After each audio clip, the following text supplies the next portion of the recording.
Nancy Cordes now joins us from San Francisco, admittedly in the pre-dawn, where Hillary Clinton will be attending a fundraiser later today, post-dawn. Again, Nancy, we heard in your piece the references to the ego stroking and the horse trading. And really, as people have at least synthesized these WikiLeaks dumps to a point, many believe that they show a politician doing politician things. But then there are those pull quotes, such as needy Latinos. So how to balance what impact these could have? Well, there are certainly a lot of things in these emails that Latinos won't like, that Bernie Sanders supporters might not like. They'll see a campaign that is very calculated on issues large and small, whether it comes to what her positions are going to be on particular policies, how she's going to explain how her policies have changed from the recent past, how she's going to talk about different groups, how she's going to get different groups on board, whether she's going to talk to the press or not. All of these things are discussed in minute detail by her advisors. Now, yes, this goes on every campaign, every major professional campaign, one like this. If you looked at the Trump campaign's emails, you'd find lots of embarrassing things as well. But it does reinforce some of the narratives that are already out there about Hillary Clinton, that she's too calculated, that she's walled off from the press and from others, that she is simply triangulating her positions to best capture the zeitgeist of the moment and doesn't have these overriding, overreaching beliefs that remain true over time. So it is problematic for them, and would probably be more problematic for them if we weren't seeing what was going on with Donald Trump on the other side, that is frankly sucking up a lot of the oxygen. The bigger problem for them, Josh, is that we've really only seen the tip of the iceberg so far, and there are potentially tens of thousands more emails that WikiLeaks seems intent on dribbling out every single day between now and election day. And so how will that inform the strategy? This idea that it would appear that these will be coming daily now for the next 27 days, but also is there a sense in the campaign that the worst is yet to come?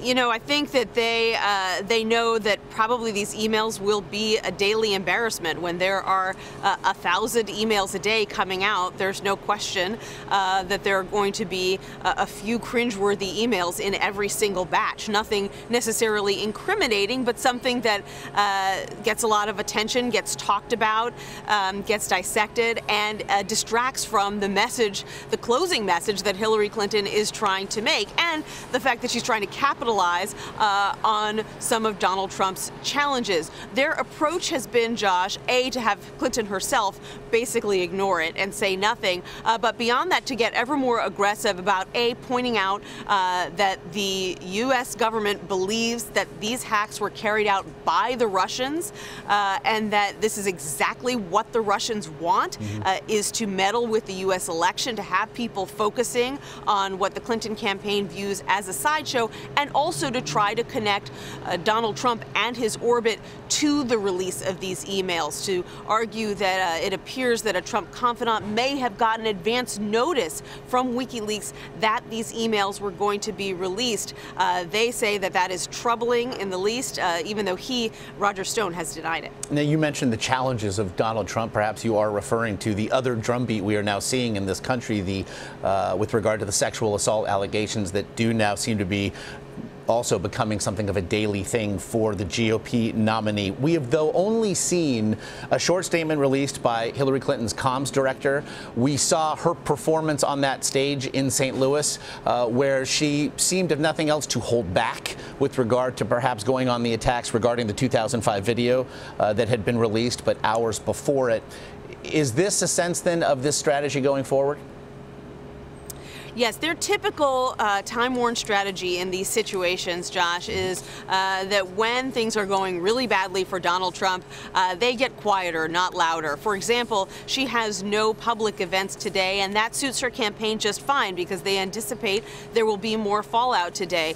Perhaps GOP leaders who have been on the fence about Donald Trump now, after this latest wave of female accusers, deciding finally that they need to distance themselves from him. The Clinton campaign campaign doesn't want to do anything to distract from that. Beyond that, we have heard Hillary Clinton on the campaign trail all week make the case that the behavior that Donald Trump described in that 2005 video, which he now denies, is probably who Donald Trump is, the same Donald Trump that he has described in his interviews with Howard Stern, talking about going into dressing rooms at beauty pageants and that kind of thing. They say this is Donald Trump in his own words. Why would we be surprised that women are now coming out and confirming behavior that he himself has already described? Interestingly, Vice President Joe Biden is on the campaign trail for Clinton today, Josh, in Las Vegas, and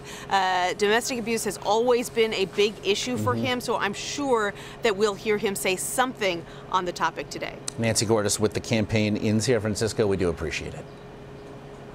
You're welcome.